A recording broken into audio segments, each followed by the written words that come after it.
What I wanted to create is a space where you can reflect, where you feel like you are slightly floating. And what I would like people to think about is that last breath, in a sense, when you die, that people talk about this amazing light that they follow.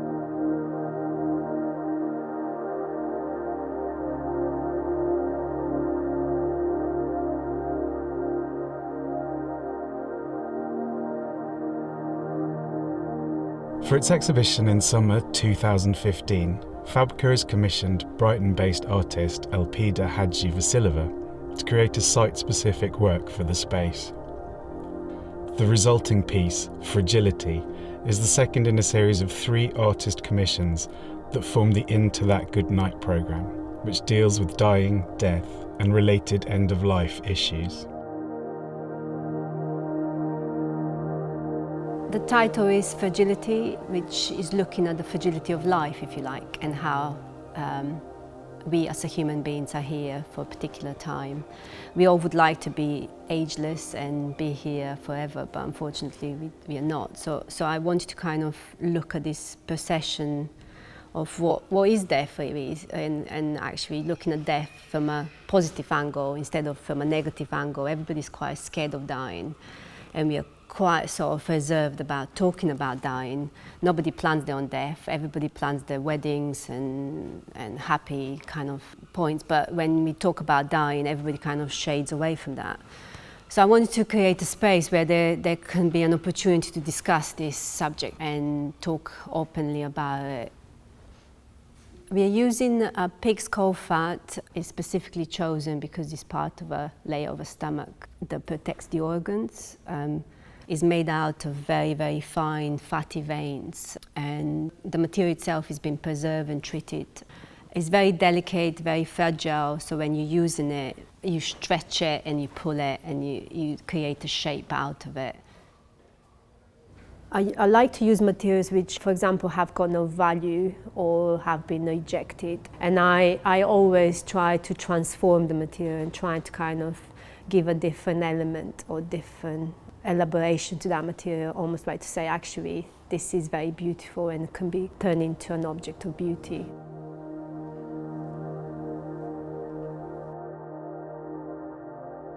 The plan of the work has been 2 years now, but the making itself has been going on for 8 months in my workshop, which everything was pre-prepared, including preservation, tanning, skinning.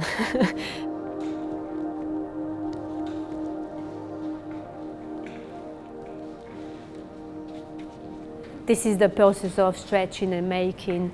Once the caul fat is washed, this is what it looks like. It comes. We keep it in a bundle because it's very fragile, so you don't want to be playing too much with it. So you open it, you open up the caul fat, and it goes quite a long way, stretches quite a long way. So you try to see the pattern. Each piece is very different depending on the size of the animal.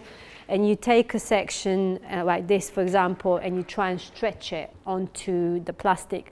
And it's a little bit like a jigsaw puzzle, so you are putting each piece at a time in the patterns. And sometimes you have to cut inside in order to get a perfect stretch. The challenges of it is that it's preservable, and you can preserve it to a point until it's handled. So if you handle it more, the whole thing deteriorates. That's what I'm interested in, is that whole point of what's permanent and what's not, and how you can almost like cut the lifespan of a material by, the more you handle it, the more it'll just fall apart. On some panels, like for example there, you'll see there's lots of dark veins. That's the blood that flows through the veins. So in the middle of the fat, there is a very fine vein, which is all the blood vessels. And on some panels, you get this quite beautiful pattern developing through them because that is part of the material. And sometimes it's a bit more exaggerated than other times, and sometimes you don't see it. But I quite love that you kind of, and that's when the material becomes real, and that's when people actually realize this is not just plastic. The whole piece is created specifically for this space, is using the architecture of the building.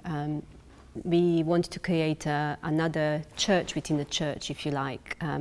So people are going to be slightly directed to the east side and entering from the east, because I want you to process towards the altar, which is the focal point. And I wanted to also bring something that comes from my own background, my own culture, which is sort of looking at the Orthodox, in particular the Orthodox layout of the church.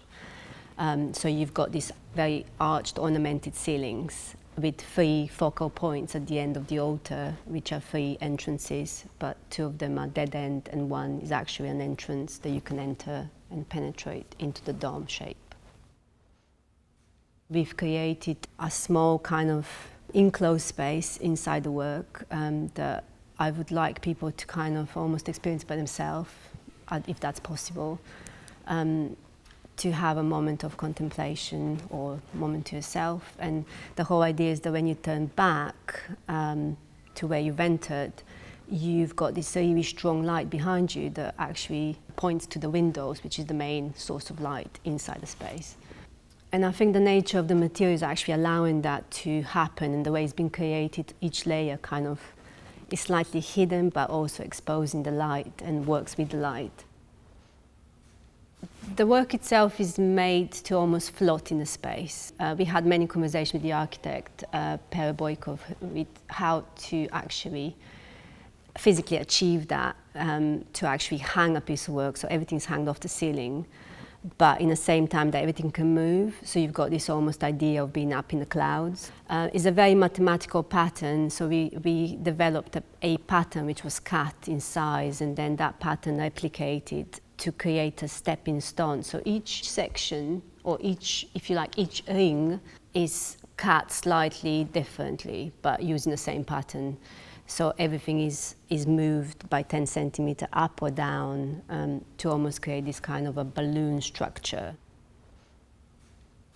I mean, the space is such an amazing space to work with, and especially because it's a church and it's got this amazing character. It's interesting with most of my projects, you never know what they're going to look like until the last point. So that's quite exciting in a way, but it's also quite nerve-wracking as well, because you are designing something, you're creating a space, but you can never fully visualize it until it's completed.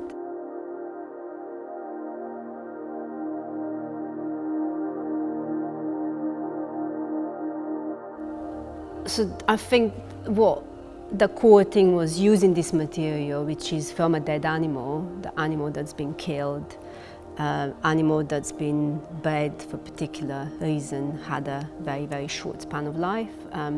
So using the material to kind of explore those questions about what it means to die, and looking at the beauty of dying at the same time.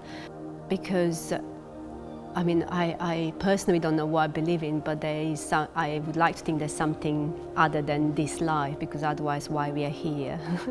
We are here for such a short time, so there must be something better than this space. So it's kind of creating a dialogue or trying to make people think and talk about it.